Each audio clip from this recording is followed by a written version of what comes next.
Widow receives an abandoned ranch full of trash, and years later built a $1 million empire. Martha Harrison never imagined that at 52 she would be sitting on the ground of an abandoned lot, holding a yellow bag full of trash while trying to understand how her life had come to this point. 3 months ago she had buried Richard, her husband of 28 years, and she still felt the world collapse each morning when she woke up alone in the empty bed. Her brothers-in-law had arrived the previous Tuesday with smiles that didn't reach their eyes and a folder full of yellowed papers.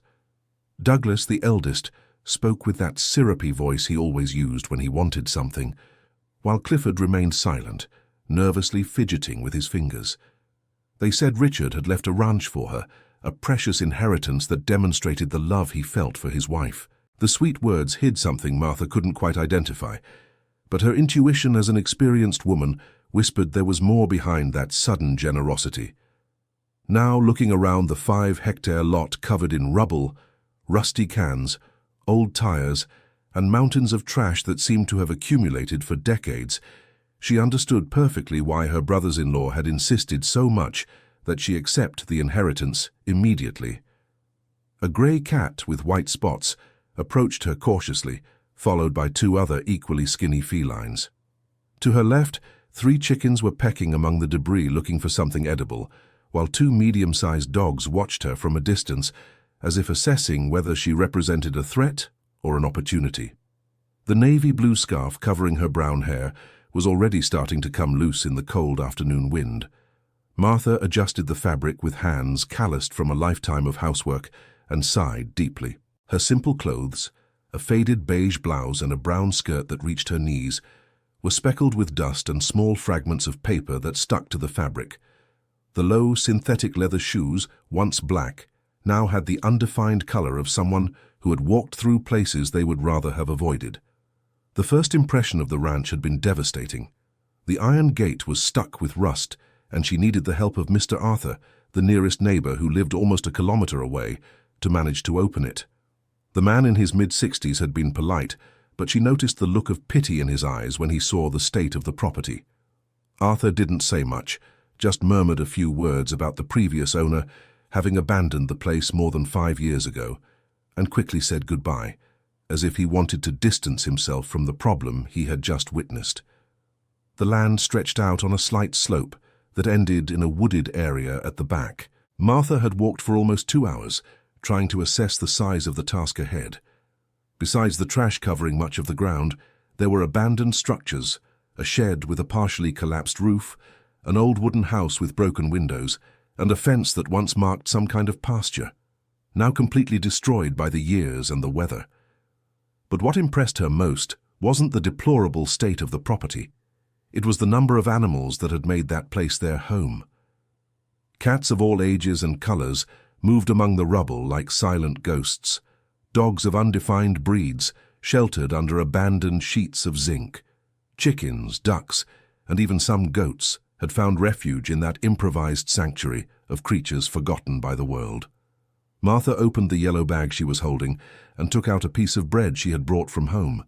She didn't know exactly why she had put food in her bag before coming to see the property, but now she understood her intuition had been right. She broke the bread into small pieces and scattered them on the ground around her. Within minutes she was surrounded by a small crowd of hungry animals eating with the desperation of those who didn't know when their next meal would be. One of the dogs, with reddish-brown fur and floppy ears, came closer than the others. Martha extended her hand cautiously, and the animal sniffed her fingers before allowing a hesitant pet. It was a simple gesture, but something about the touch of that wet snout on her skin stirred an emotion she hadn't felt in months. For the first time since Richard's funeral, Martha felt she had a purpose. The sun was beginning to set when she finally stood up, brushed the dust off her skirt and looked around the property once more. There was a lot of work ahead, more than a 52-year-old woman should be able to handle alone. She had no savings, no experience with ranch management, and definitely no idea how to turn that chaos into something productive. But there was something in the eyes of the animals watching her, something in the way they had accepted her presence without fear, that made her reach a decision that would change her life forever. Martha returned to the small house she had inherited, along with Richard in the low-income suburbs, a simple three-room construction that now seemed too big for one person. She sat at the kitchen table, where she had so often served dinner for her husband, and opened the folder of documents her brothers-in-law had left with her. For over 2 hours, she read every paper, every deed, every note in the margins of the contracts. With each page she turned, the situation became clearer and more complicated. The ranch really did belong to Richard. It had been purchased 3 years before his passing with the money from the severance package he received after being laid off from the factory where he worked for 15 years.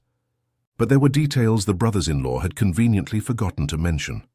The land had an overdue debt at the local bank for $42,000 with a repayment deadline of just 6 months.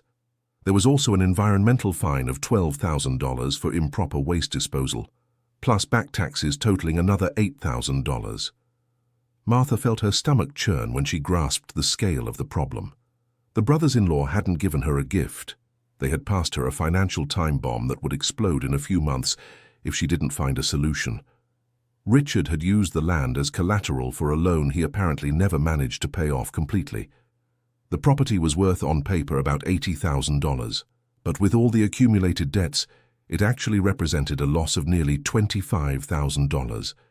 That night, Martha could barely sleep. She lay in bed staring at the ceiling, wondering if she should simply give the property back to the brothers-in-law and move on with her life. She couldn't pay the debts with the small pension she received from Richard's work at the factory. She had no specific skills that could generate enough income to settle the debts, and she definitely didn't have the emotional strength to face another battle after everything she had been through in the last few months. But whenever she closed her eyes, she saw again those abandoned animals that had made the ranch their home. She thought of the reddish-furred dog that had allowed her touch, the skinny cats fighting over the pieces of bread, the hens desperately pecking around looking for something to eat. They were victims of the situation too, helpless creatures who depended on that piece of land to survive. The next morning, Martha made a decision that surprised even herself. Instead of calling her in-laws and returning the documents, she put on her oldest clothes, filled a backpack with food and basic cleaning supplies, and went back to the ranch. If she was going to lose the property anyway, she would at least try to leave it in better condition for the animals that depended on it. Dear listener, if you're enjoying the story, please take a moment to like and especially subscribe to the channel. It really helps us who are just starting out, now continuing. The work started slowly. Martha spent the first few days just observing and planning. She identified the most critical areas where trash had accumulated in the largest quantities and began sorting it by category. Metal on one side, plastic on another, decomposed organic material in a third pile. It was heavy, physical work for a woman who had spent most of her life keeping house and raising children, but she found that the physical activity helped her process the pain of losing Richard. The neighbors began to notice her presence at the abandoned ranch. Mrs. Pearl, a 70-year-old woman who lived on the property next door, was the first to speak up. She appeared at the fence dividing the lots on a Thursday morning and called over the barbed wire. "Miss, you know this lot is full of problems, right? Folks have tried to clean this place up several times and never managed. It's too much trash, too many loose animals. You're just going to get hurt out here all alone." Martha stopped gathering pieces of rotten wood and approached the fence. Mrs. Pearl was a small, wrinkled woman with completely white hair pulled into a tight bun. She wore a faded floral dress and worn-out espadrilles, and her small eyes shone with a mix of curiosity and genuine concern. "I know it won't be easy, Mrs. Pearl, but these animals need a place to stay, and I need something to do, so I'm not just thinking about sad things." The neighbor shook her head and sighed. "Look, dear, I respect your good intentions, but this place used to belong to Mr. Walter, a veterinarian who treated animals for free around here. When he got sick and left, people started dumping trash here thinking no one cared. Now it's become a dump for all kinds of junk. The city has already been here twice to issue fines because of the trash." This information sparked Martha's curiosity. A veterinarian had lived there. That explained why so many animals had chosen the place as a refuge. Probably many of them had been patients of the former owner. "Do you know what happened to his things? The equipment, the medicines?" Mrs. Pearl shrugged. What was any good? His children took. The rest is probably buried under all this rubble. But listen here, miss, are you sure you want to get mixed up in this mess? This lot has more problems than you imagine. Martha thanked her for the information and went back to work, but Mrs. Pearl's words echoed in her mind for the rest of the day. A veterinarian who treated for free, medical equipment possibly buried under the trash, animals that had remained on the property even after the owner left. There was a story there, a story she was just beginning to uncover. That afternoon, while feeding a group of cats that had grown accustomed to her daily presence, Martha noticed that one of them was limping on its right hind leg. It was a grey cat with dark stripes, not very young, that always stayed a bit apart from the others during the meal.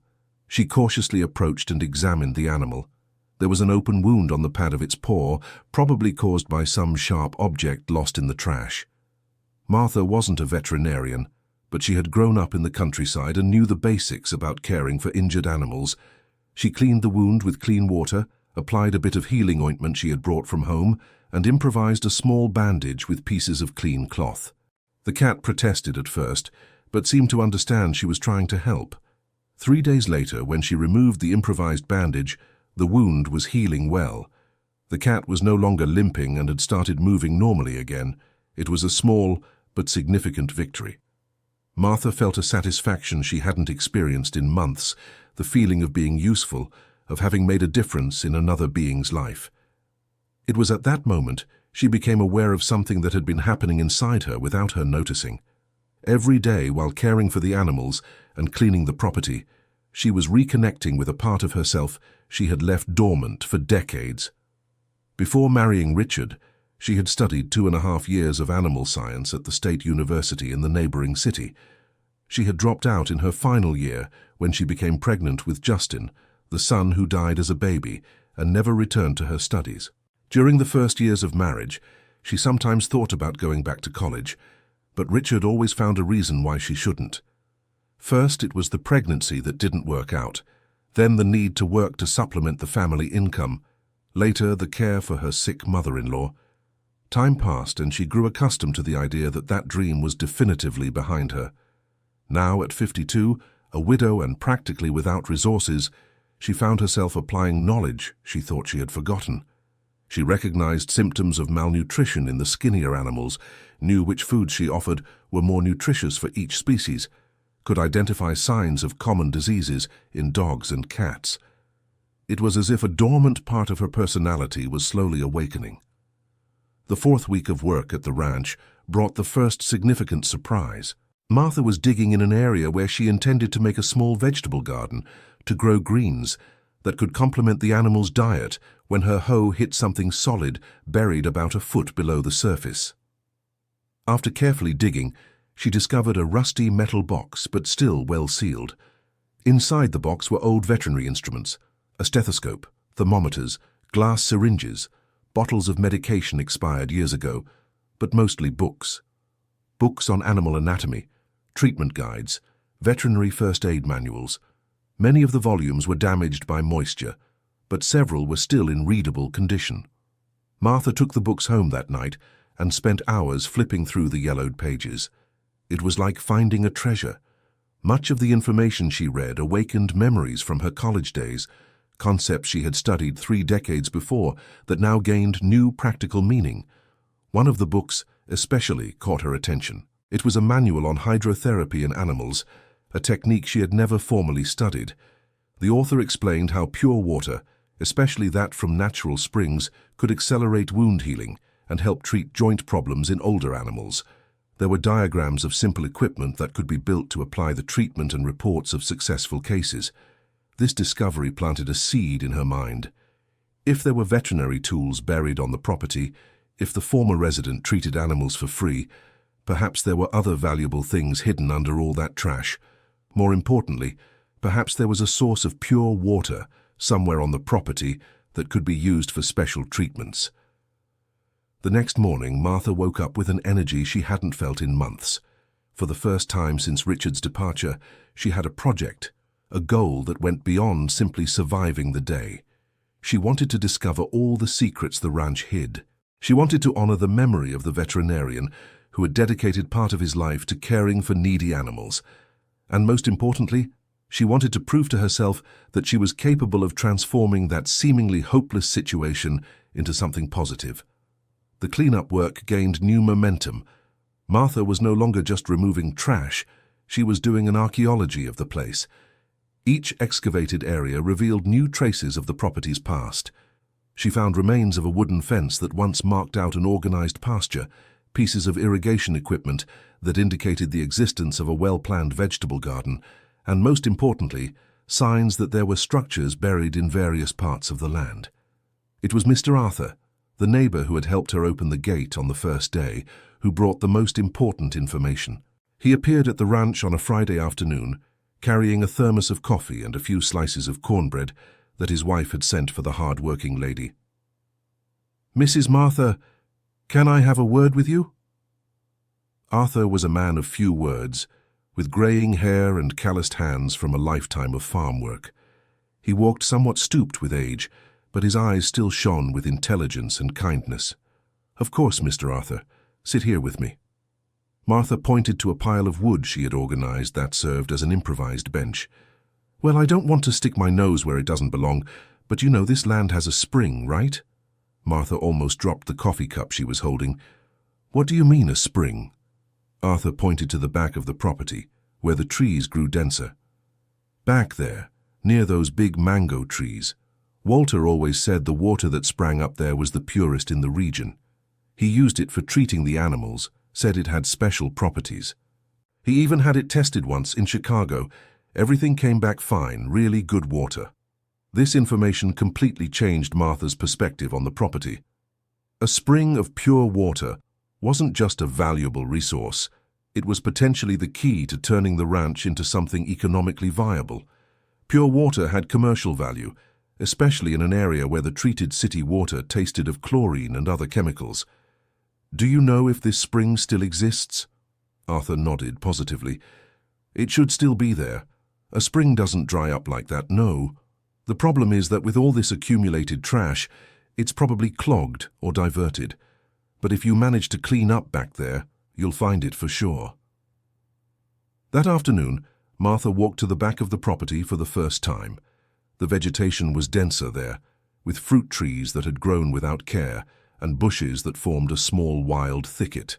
The terrain was uneven, with some large rocks creating small natural bumps in the landscape. After searching for almost an hour, she heard the unmistakable sound of running water. Following the noise, she reached an area where the soil was damper and the vegetation greener. There, among some moss-covered stones, a trickle of crystal-clear water sprang forth, disappearing into the undergrowth. Martha knelt and tasted the water. It was truly pure, with a sweet, refreshing taste that the treated city water didn't have. She looked around and tried to imagine what that place must have been like when the veterinarian Walter still lived there. There was probably a structure to channel the water, perhaps even a small tank to store the precious liquid. The discovery of the spring marked the beginning of a new phase in the ranch's recovery project. Martha realized she wasn't just cleaning up an abandoned lot. She was restoring a place that had once been special, a location where sick animals had found healing and care. But this revelation also brought additional pressure. If the property truly had economic potential, the debts weighing on it became even more worrying. Martha knew she had little time before the bank foreclosed on the mortgage. She needed to find a way to generate income quickly, or she would lose everything before even having a chance to try. It was in this moment of anxiety that the first real opportunity to test her rediscovered skills arrived. Mr. Arthur appeared at the ranch on a Monday morning with a worried expression and an unusual request. "Mrs. Martha, do you know anything about sick animals?" The question caught Martha by surprise, but she answered honestly, "A little. I studied animal science a long time ago, and I'm relearning some things by taking care of the animals here." "Why?" "It's that my granddaughter has a mare that's very sick. We've already called 2 different vets and neither could figure out what she has. The girl is suffering so much, this mare is everything to her." Martha felt a chill in her stomach. It was a big responsibility, and she wasn't sure she was prepared to handle a sick animal that other professionals had already examined without success. "I can take a look, Mr. Arthur, but I'm not a licensed veterinarian. If the other professionals couldn't help, Arthur interrupted with a wave of his hand. "Mrs. Martha, you have a way with animals. I see how they trust you here at the ranch. And Walter always said that book knowledge is one thing, but affection and intuition are another. You have both." After much hesitation, Martha agreed to examine the mare. Arthur took her to his property, where she met Madison, a 12-year-old girl with curly hair and eyes red from crying. The mare, a brown-coated female named Star, was clearly ill. She remained lying down most of the time, refused food, and had labored breathing. Martha examined the animal carefully, applying techniques she had recalled from the books found at the ranch. She checked the temperature, observed the mucous membranes, listened to the lungs and heart with a borrowed stethoscope. But it was when she touched the animal's chest that she noticed something the other vets might have missed.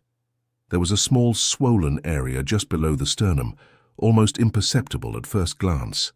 Martha palpated the region carefully and felt something like a lump under the skin. It didn't seem to be a tumor, but rather something strange lodged there. "Madison, do you remember if Star went through any unusual situation in the last few weeks? Any accident? Any fight with another animal?" The girl thought for a few minutes before answering. "Oh, ma'am. About 15 days ago she got scared by some fireworks and took off running like crazy. She hit a barbed wire fence and got all scratched up, but it didn't seem serious." Martha examined the mare's chest area more closely and found a small, almost invisible scar. Her intuition, as an experienced woman, and her knowledge of animal science combined into a hypothesis she needed to test. "Mr. Arthur, I think there might be a piece of wire lodged in there. It's a delicate situation, but maybe that's why she can't recover." The procedure to remove the foreign object required care that Martha wasn't sure she could perform adequately. But when she saw the desperation in Madison's eyes, she knew she had to try. Using basic sterilized instruments, and with Arthur's help to hold the animal, Martha made a small incision in the area where she suspected the foreign body was. After a few minutes of careful searching, she found a small piece of barbed wire embedded in the mare's pectoral muscle. The removal of the object was followed by a meticulous cleaning of the wound and the application of antibiotics. Martha improvised bandages with clean materials and instructed Madison on the care that needed to be taken in the coming days. 3 days later, Star was standing, eating normally, and showing clear signs of recovery. Madison arrived at the ranch running and crying with joy to thank the woman who had saved her mare. The news spread quickly through the rural neighborhood. The success with Star brought unexpected consequences. Within a week, Martha received visits from 3 other local ranchers who had animals with health problems. Each case was a different challenge, but also an opportunity to apply and expand her knowledge. The second case was a dairy cow with chronic mastitis that did not respond to conventional treatments. Martha suspected the inflammation originated from an internal injury caused by improper milking. She developed an alternative treatment using warm spring water compresses, combined with gentle massage of the affected area. The result was surprisingly positive. The third case involved a herd of goats with recurring digestive problems. Martha investigated the animals' diet and discovered they were ingesting a toxic plant that grew in a specific area of the pasture. The solution was simple: fence off the problematic area and introduce nutritional supplements into the goat's diet. The fourth case was the most challenging: a newborn foal that could not nurse properly and was losing weight rapidly. Martha had to apply assisted feeding techniques she had read about in the veterinary manuals found at the ranch. For 5 days, she made daily visits to the property to monitor the animal's progress and adjust the treatment as needed. Dear listener, if you are enjoying the story, please take a moment to leave a like and especially to subscribe to the channel. It helps us a lot as we are just starting out. Now continuing. All the cases were successful, and Martha's reputation as an animal healer began to spread throughout the region.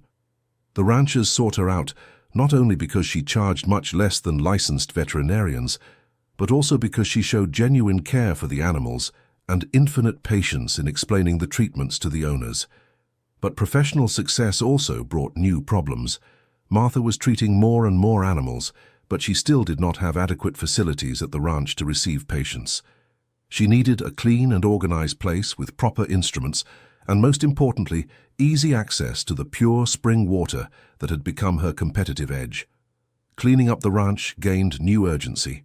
Martha began working from dawn until dusk, removing debris, organizing reusable materials, and creating functional areas for different activities. She improvised a veterinary office in the old shed, using reclaimed wood from the property itself to make shelves and workbenches. The area around the spring received special attention. Martha removed all invasive vegetation, cleaned the stones surrounding the spring, and built a small masonry tank to store the pure water. The work was arduous and required construction knowledge she did not possess, but Mr. Arthur offered to help on weekends, happy to see his neighbor prospering. It was during the construction of the tank that Martha made another important discovery. While digging to lay the foundation for the structure, she found the remains of an old hydraulic installation that the veterinarian Walter had built years before. There were buried PVC pipes that channeled spring water to different points on the property, an irrigation system that could be restored with some repairs. Even more interesting, she discovered that one branch of the hydraulic system led water directly to the spot where her makeshift clinic now stood. Walter had planned everything carefully to have easy access to pure water during treatments. Restoring the hydraulic system was a complex project that consumed a good portion of Martha's savings, but it also represented a fundamental investment for the future of the business. With running water in the clinic and a tank always supplied with pure spring water, she could offer unique treatments that no other professional in the region could replicate. The first hydrotherapy treatment was applied to an elderly horse with severe joint problems. The animal, owned by a local rancher, had been given up on by conventional veterinarians who considered the case irreversible due to its advanced age. Martha proposed an experimental treatment using prolonged baths with pure spring water combined with therapeutic massage of the affected joints. The treatment required the animal to stay at the ranch for a week, which meant the first patient lodging on the property. Martha improvised a stall in the old stable, using reclaimed wood and a lot of improvisation to create suitable accommodation conditions. The results of the hydrotherapy surprised even Martha. After a week of daily treatments, the horse that could barely walk was trotting around the pasture with an agility it hadn't shown in years. The owner was so impressed that he offered to spread the word about Martha's work among other ranchers in the region. News of the success with animal hydrotherapy spread quickly through the rural community. In no time, Martha was receiving calls from owners in different neighboring towns interested in the alternative treatments she offered. What had started as a desperate attempt to clean up an abandoned plot of land was turning into a promising economic activity. But the growing success also brought new challenges. Martha realized she needed to formalize her activity, obtain proper licenses, and most importantly, regularize her professional status. She was not a licensed veterinarian and knew this could become a legal problem in the future. The solution came through Nathan Vance, a young, recently graduated lawyer who had opened an office in the neighboring town. Nathan had heard about Martha's work through a client and became interested in the case. During a conversation at the ranch, he explained the legal options available. "Mrs. Martha, you have two main alternatives. You can try to validate your incomplete animal science studies through a special exam, or you can formalize yourself as a technician in alternative animal treatments. Both options are legal, but require different procedures." Nathan was a man of about 30, tall and thin, with dark hair and a serious way of speaking that inspired confidence. He had graduated from law school only 2 years prior, but already demonstrated solid knowledge of rural and environmental legislation.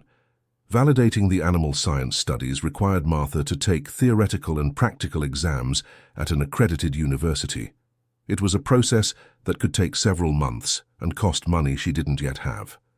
Formalizing as a technician in alternative treatments was faster, but limited the type of procedures she could legally perform.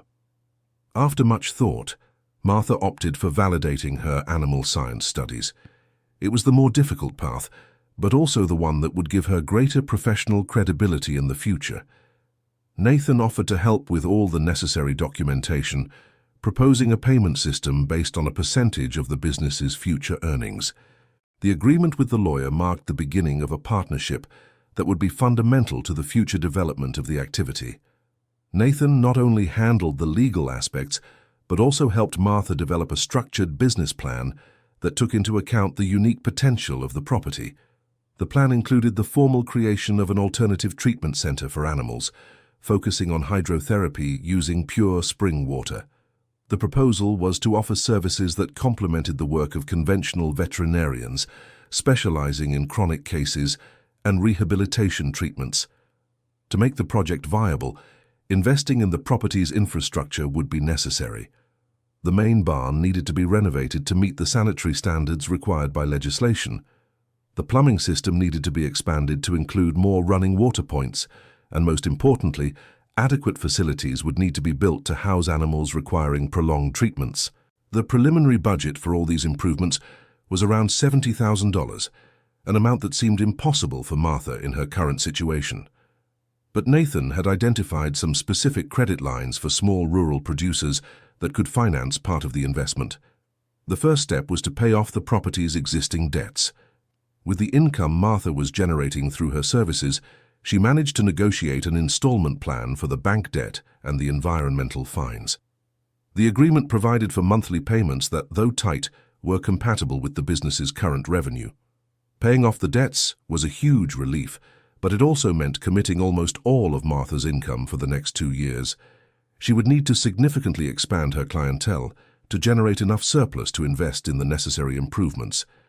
It was at this moment that the first truly big opportunity arrived. Sterling Whitmore, owner of a racehorse breeding farm in the region, appeared at the ranch on a Thursday afternoon with a proposal that could completely change the future of the business. Sterling was a man of 60, short and stout, with a graying mustache and small but expressive hands. He had made a fortune breeding racehorses and was known in the region for his demanding standards regarding the quality of veterinary care his animals received. "Mrs. Martha, I heard about the work you did with Gerald's horse.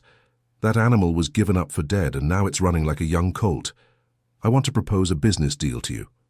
Martha served coffee at the makeshift wooden table she used to receive clients and waited for Sterling to explain his proposal. "I have 12 horses with various joint problems. They are all valuable animals. Some cost more than $50,000 each. I've already spent a fortune with conventional veterinarians, and the results are limited. I want to hire you for an intensive treatment program, but I need guarantees." Sterling's proposal was ambitious. He wanted Martha to treat the entire group of problematic horses from the breeding farm using the hydrotherapy techniques that had worked with other animals. The contract stipulated an initial payment of $20,000 plus $5,000 per animal that showed significant improvement after 3 months of treatment. It was an extraordinary opportunity, but also an enormous risk. If the treatments didn't work, Martha would lose credibility in the regional market. If they did work, she would have enough resources to invest heavily in the ranch's infrastructure and solidify the business on a solid foundation. After 2 nights of reflection, Martha accepted Sterling's proposal.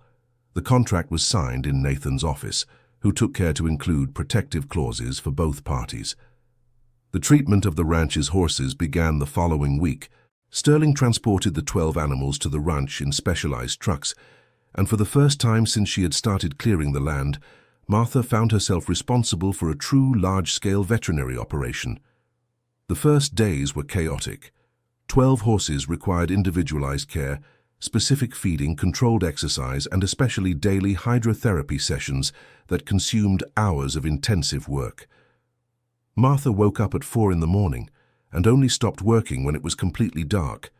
The routine was exhausting, but also revealing. Each animal responded differently to the treatments, and Martha had to adapt her techniques to meet the specific needs of each case. Some horses showed rapid improvement, others required constant adjustments to the procedures. The most challenging case was Bolt, an 8-year-old racehorse that had developed a severe lameness in the right foreleg after a fall during a competition. The animal had undergone 3 unsuccessful surgeries and was being considered for early retirement. Martha examined Bolt for hours before proposing an experimental treatment. In addition to the regular hydrotherapy sessions, she developed an aquatic exercise program that required the construction of a special pool for horses.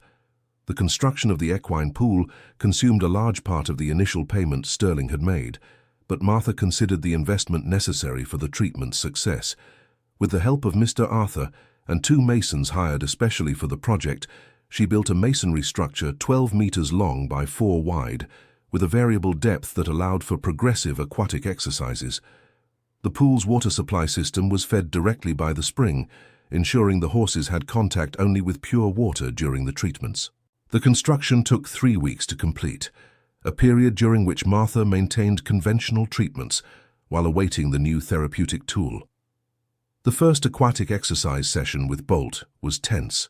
The horse, initially wary of the water, needed several hours of adaptation before accepting to enter the pool, but when he finally relaxed, the results were impressive. The reduced impact on the hooves allowed him to move the injured leg without pain, exercising muscles that had atrophied due to lack of use. After 6 weeks of combined treatment, Bolt began to show significant improvement. The lameness decreased visibly, and regular veterinary exams confirmed that the joint inflammation was progressively regressing. The success with Bolt had an immediate impact on the other horses under treatment. Sterling, who visited the ranch weekly to monitor the animal's progress, was impressed with the results he was observing. On 2 occasions, he brought veterinarians he trusted to evaluate Martha's work and confirm the improvements he was witnessing. Dr. Harrison Thorne, a veterinarian specializing in equine sports medicine who had been following Sterling's horses for over 10 years, was categorical in his assessment. "Mrs. Martha, in 30 years of practice, I have never seen such consistent results in cases of chronic joint problems. You have developed a methodology that should be studied and replicated by other professionals." The experienced veterinarian's praise represented a professional recognition Martha had never imagined receiving. Dr. Harrison offered to formally oversee the treatments, providing the necessary technical supervision so she could handle more complex cases within professional legality. The partnership with Dr. Harrison opened new possibilities for the business. With formal veterinary supervision, Martha could significantly expand the range of services offered and take on cases that were previously beyond her legal scope. At the end of the 3 months stipulated in the contract, 11 of Sterling's 12 horses showed significant improvement in their joint conditions. Bolt not only recovered completely, but returned to competition, winning 2 races at regional events in the following months.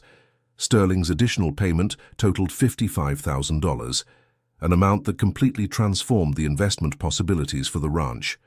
Martha finally had enough capital to implement all the improvements she had planned with Nathan.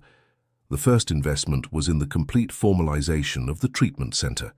Martha hired an architect specialized in rural constructions to design facilities that met all the sanitary and animal welfare requirements demanded by legislation. The project included a complete renovation of the main barn, transforming it into a veterinary surgical center with modern equipment. A new structure was planned to house the hydrotherapy facilities, including 3 pools of different sizes to accommodate animals of various sizes. The residential area was also included in the project. Martha built a small but comfortable house on the property, allowing her to live on site and attend to emergencies at any hour. The old house in the city was sold, and the proceeds were invested in state-of-the-art veterinary equipment. The construction of the new facilities took 6 months to complete. During this period, Martha continued seeing clients in the makeshift facilities, but with a much fuller schedule. The reputation of her treatments had spread throughout the region, and she received consultations from ranch owners from increasingly distant towns. The treatment center was inaugurated in a ceremony that gathered over 200 people, including farmers, veterinarians, local authorities, and many of the clients Martha had treated over the past 2 years. Sterling Whitmore was the patron of the inauguration, and his testimony summarized the extraordinary journey that had transformed an abandoned plot of land into a regional reference in alternative veterinary care. Mrs. Martha took a place everyone thought was trash and turned it into a benchmark of competence and dedication. Today, my horses receive treatments here that they couldn't even find in Chicago. The official inauguration marked the beginning of a new phase in the business's development. With adequate facilities and consolidated professional recognition, Martha began receiving partnership and expansion proposals she had never imagined. The first proposal came from a state university interested in the hydrotherapy techniques she had developed. Researchers wanted to scientifically document the results obtained and possibly include the methods in the institution's veterinary medicine curriculum. The second proposal was from a group of investors who wanted to franchise the treatment center concept, creating similar units in other regions of the country. The financial offer was tempting, but Martha hesitated to accept something that could take control of the business out of her hands. The third proposal was the most surprising. A multinational pharmaceutical laboratory became interested in the properties of the spring water and wanted to develop a line of veterinary products based on the pure water that had been fundamental to the success of the treatments. Nathan advised caution regarding all proposals. The business was prospering sustainably, and very rapid changes could compromise the quality that had been the foundation of its success so far. After much reflection, Martha opted for a strategy of gradual growth. She accepted the partnership with the University for Scientific Research, but refused both the franchise offer and the pharmaceutical laboratory's proposal. Her focus would remain on offering individualized quality care, maintaining the artisanal character that differentiated her work from conventional veterinary medicine. The decision to maintain independence proved to be the right one. In the following months, demand for the center's services continued to grow organically, fueled by the quality of the results and referrals from satisfied clients. Martha hired 2 employees to help with the daily care of the animals and a secretary to organize the appointment schedule, which had become too complex to manage informally. The center now employed 5 people directly, not counting the service providers who worked regularly on the property. The financial success allowed Martha to pay off all the property's debts ahead of schedule and even invest in a significant expansion of the facilities. A new wing was built specifically to treat small animals, with equipment adapted for dogs, cats, and other pets that also benefited from hydrotherapy. The expansion to pets brought an urban clientele that perfectly complemented the rural owners who already frequented the center. Families from Chicago made regular trips to treat pets with joint problems, obesity, or post-surgical recovery. One of the most notable cases was that of Beethoven, a 12-year-old Labrador with severe hip dysplasia who had almost completely lost the ability to walk. The owner, a retired teacher named Eleanor, had spent thousands of dollars on conventional treatments without success and was considering the possibility of euthanizing the animal to prevent further suffering. Beethoven's treatment lasted 4 months and required a combination of hydrotherapy, physiotherapy, and nutritional adjustments. Martha developed a specific aquatic exercise program for the animal's condition, combined with therapeutic massage and a special diet for weight reduction. The results were extraordinary. Beethoven not only walked again, but regained much of his mobility and quality of life. Eleanor was so grateful that she became one of the biggest promoters of Martha's work among her urban acquaintances. Beethoven's case was documented on video and became one of the center's main marketing tools. The video, posted on social media, went viral locally and brought dozens of new clients interested in the alternative treatments offered. The success on social media led Martha to professionalize her digital presence. She hired a young digital marketing specialist to manage the center's social media and developed a website that allowed for online appointment scheduling. The professionalization of marketing brought national visibility to the work developed at the center. Martha began receiving invitations to give lectures at veterinary conferences and was asked to write articles for specialized magazines. The professional recognition culminated with an invitation to participate in a television program about innovations in veterinary medicine. The report, aired on a national network, showed the center's facilities and presented some of the most impressive success cases. The national exposure had immediate impacts. The center began receiving calls from pet owners across the country, interested in the alternative treatments offered. Martha had to implement a triage system to handle the growing demand. But the success also brought unexpected challenges. Some local veterinarians, bothered by the competition, began publicly questioning the legitimacy of the work done at the center. They even filed complaints with regulatory bodies, alleging illegal practice of the profession. The situation was resolved quickly thanks to the careful documentation Nathan had prepared from the beginning. All of the center's activities were properly licensed and supervised by veterinarians registered with the professional board. The complaints were dismissed after an inspection confirmed the regularity of all procedures. The episode of the complaints, although unpleasant, ultimately strengthened the center's position in the market. The official investigation publicly confirmed the quality and legality of the services offered, eliminating any doubt about Martha's professional competence. 3 years after the official opening, the Alternative Treatment Center had become a national reference in veterinary hydrotherapy. The structure now included 5 therapeutic pools, a basic analysis laboratory, facilities for minor surgeries, and accommodations for up to 50 animals of different species. The team had grown to 15 employees, including 3 veterinarians, 2 animal-specialized physiotherapists, a veterinary nutritionist, and various technicians specialized in specific care. The annual revenue exceeded $2 million, a number Martha had never imagined possible when she started clearing the abandoned land years before. The financial success allowed Martha to expand her activities beyond direct animal care. She created a training course program for veterinarians and technicians interested in learning the hydrotherapy techniques developed at the center. The courses, offered monthly, attracted professionals from across the country. The educational activity became a significant additional source of income, but also a way to multiply the benefits of the developed techniques. Veterinarians trained at the center took the knowledge to their regions, benefiting animals that would not be able to travel to receive treatment. Martha also developed a line of therapeutic products based on the pure spring water. Medicated shampoos, wound cleaning solutions, and nutritional supplements were produced artisanally at the center and marketed to veterinarians nationwide. The diversification of activities transformed the old abandoned ranch into an integrated business complex that combined clinical care, research, education, and production of veterinary supplies. The property, which she had received as a problematic inheritance, had become the heart of an empire built with determination, knowledge, and a lot of love for animals. Dear listener, if you're enjoying the story, please take a moment to leave a like and especially to subscribe to the channel. It helps us a lot as we're just starting out. Now continuing. The 5th year of the center's operation brought the most important recognition of Martha's career.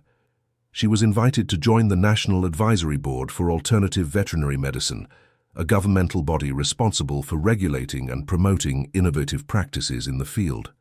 The appointment represented not only official recognition of her professional competence, but also the opportunity to influence public policies related to animal welfare. Martha began traveling regularly to Washington, D.C., participating in meetings and public hearings on topics related to her specialty. The involvement with public policy brought a new dimension to the work developed at the center.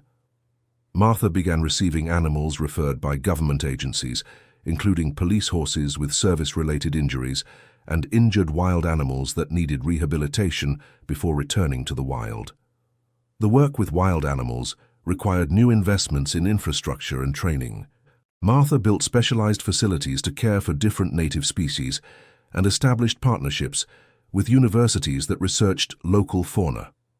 One of the most remarkable cases was that of a giant anteater hit by a car on a nearby highway that had suffered multiple fractures in its front legs. The animal, referred by the State Environmental Agency, spent 6 months in treatment at the center before being released back into the wild fully recovered.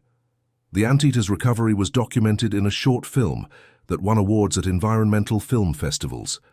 The film helped further publicize the center's work and attracted the attention of international wildlife protection organizations.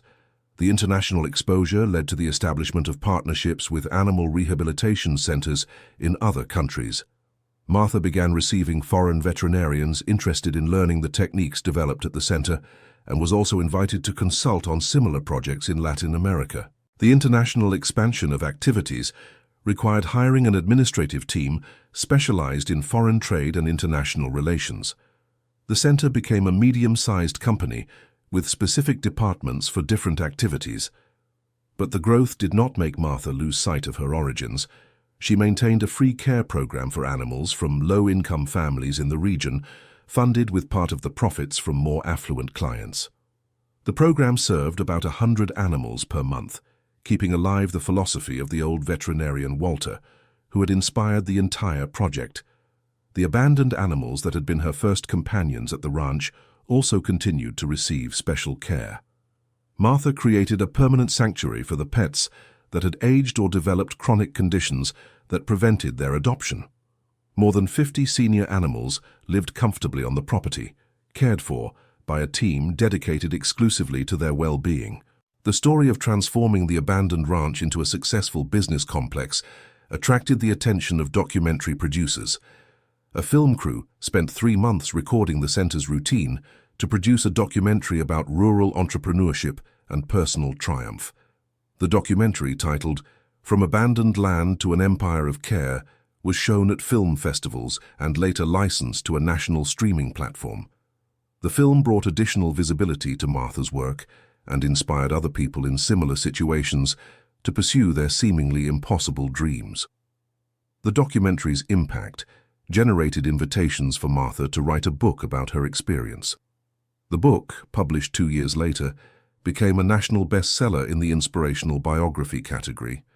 The book's royalties were entirely donated to professional training programs for widows in socially vulnerable situations.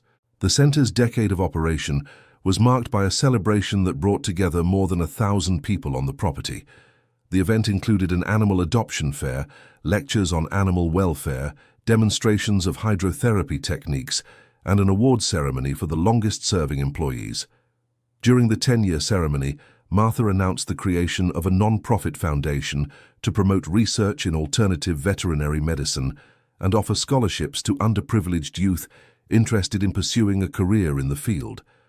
The Walter Veterinary Foundation, named in honor of the ranch's former owner, was established with an initial endowment of $5 million, sourced from the center's accumulated profits over the years.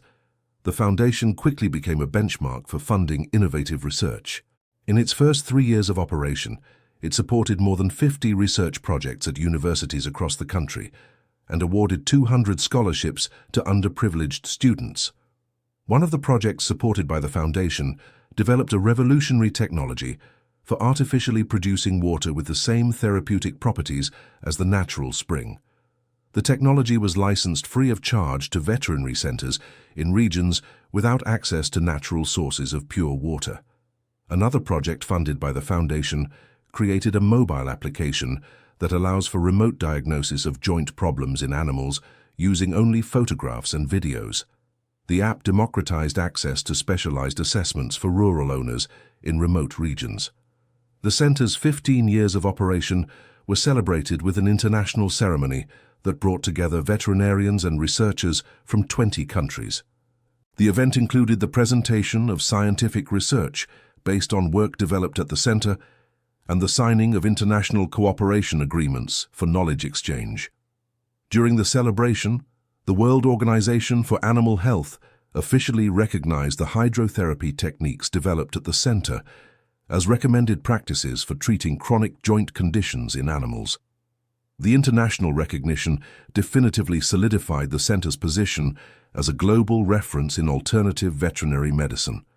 Martha was decorated by the federal government as a distinguished citizen of the Republic for her services to the development of national veterinary medicine.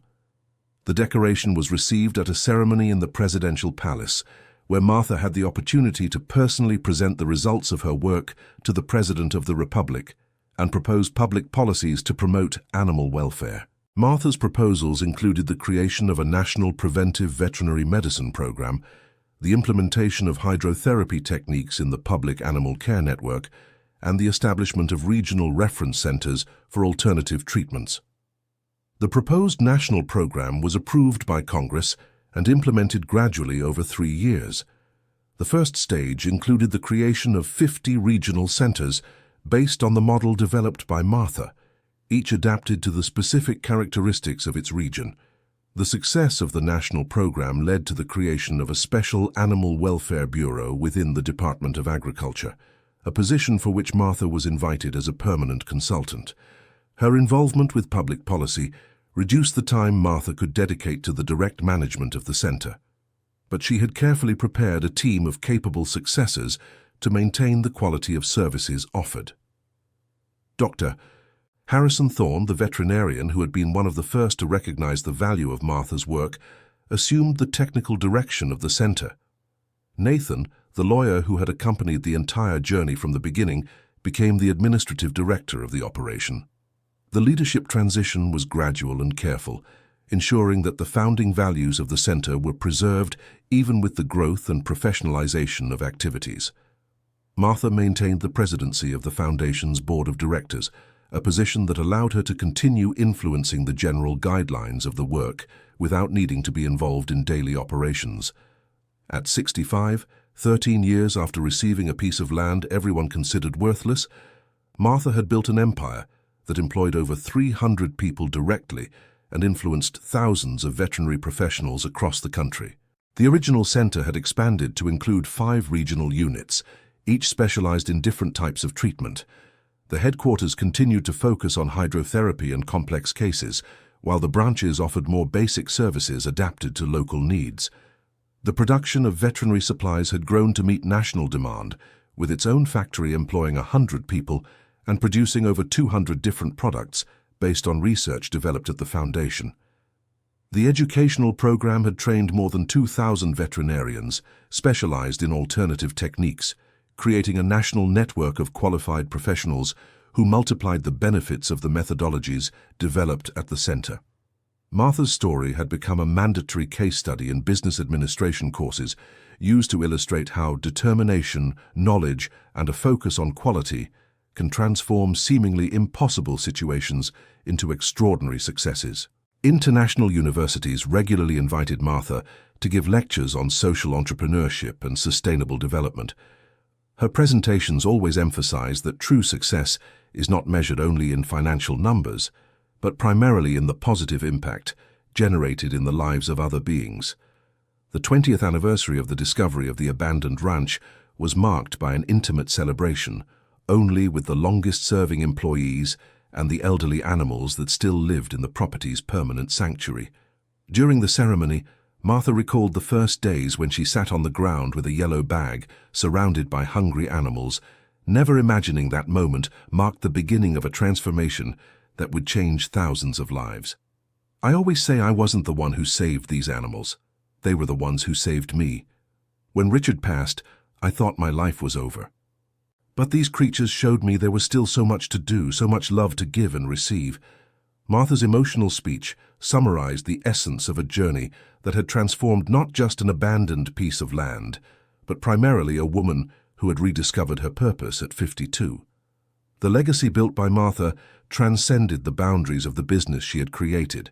She had proven that age is no limitation for new beginnings, that knowledge applied with love generates extraordinary results, and that sometimes what seems like trash to some can become a treasure for those with eyes to see possibilities where others see only problems. The spring of pure water that had been the basis of the entire transformation continued to flow with the same constancy as 2 decades before, nourishing not only the therapeutic pools, but symbolizing the constant renewal that characterizes all life dedicated to care and love. The brothers-in-law who had tried to get rid of the problematic land never contacted Martha again. Douglas and Clifford had tried to reconnect a few times over the years, always when the center's success gained media attention, but she had learned to distinguish genuine interest from opportunism. Mrs. Pearl, the neighbor who had warned about the land's problems on the first day, became one of Martha's greatest admirers. At 85 years old, she still visited the center weekly, bringing homemade treats for the staff and stories about the old days of the region. Mr. Arthur, the neighbor who had shared the information about the spring, did not live to see the height of the center's success. He passed away at 72, but not before witnessing the extraordinary transformation his information had helped make possible. Martha always kept fresh flowers on the grave of the man who had been instrumental in the first steps of her journey. Madison, the girl who had cried for her sick mare in the second case attended by Martha, graduated as a veterinarian, inspired by the woman who had saved her pet. She became one of the first scholarship recipients of the Walter Veterinary Foundation and later one of the technical directors of the center. Eleanor, the owner of Beethoven, the Labrador who had regained mobility through hydrotherapy, became a permanent volunteer for the free care program. She dedicated 3 days a week to caring for the animals of low-income families, keeping alive the gratitude for the miracle she had witnessed in her companion's life. Dr. Harrison Thorne, the veterinarian who had validated Martha's work from the early days, turned the center into an international reference. Under his technical direction, the facilities received excellent certification from veterinary organizations across 5 continents. Nathan, the young lawyer who had bet on Martha's potential when she was still just a desperate widow, became one of the country's most respected jurists in veterinary law.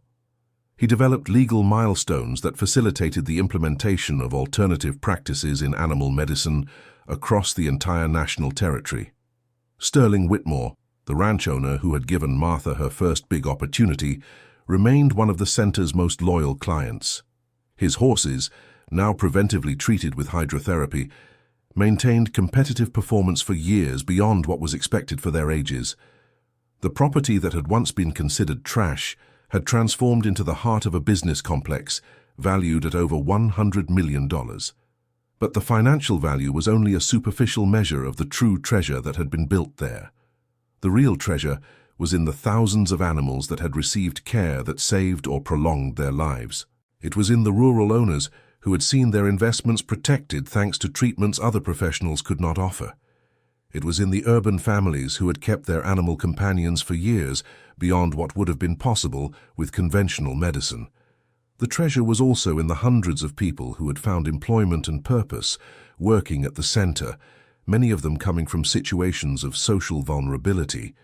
It was in the students who had received foundation scholarships and could study veterinary medicine even without family resources. The treasure was in the network of specialized veterinarians who multiplied the benefits of the techniques developed at the center, bringing alternative treatments to animals across the country. It was in the scientific research funded by the Foundation that constantly expanded the frontiers of knowledge in animal welfare. But perhaps the most precious treasure was in the personal transformation of Martha herself. The woman who had sat on the ground of an abandoned lot at 52, thinking her life had ended along with her husband, discovered that the end of one phase can be the beginning of an even more extraordinary chapter. The widow who inherited a ranch full of trash discovered that sometimes the greatest treasures are hidden exactly where we least expect to find them. She learned that determination, combined with knowledge and love, can transform any situation, no matter how hopeless it may seem at first. The woman who started by caring for abandoned animals because they needed her discovered that, in fact, it was she who needed them. They gave her back her purpose, her joy, and the certainty that every life has value and deserves care. Martha's story proves that it is never too late to start over, that age is just a number when you have passion for what you do, and that the greatest successes are born not from the pursuit of profit, but from genuine dedication to the well-being of other beings.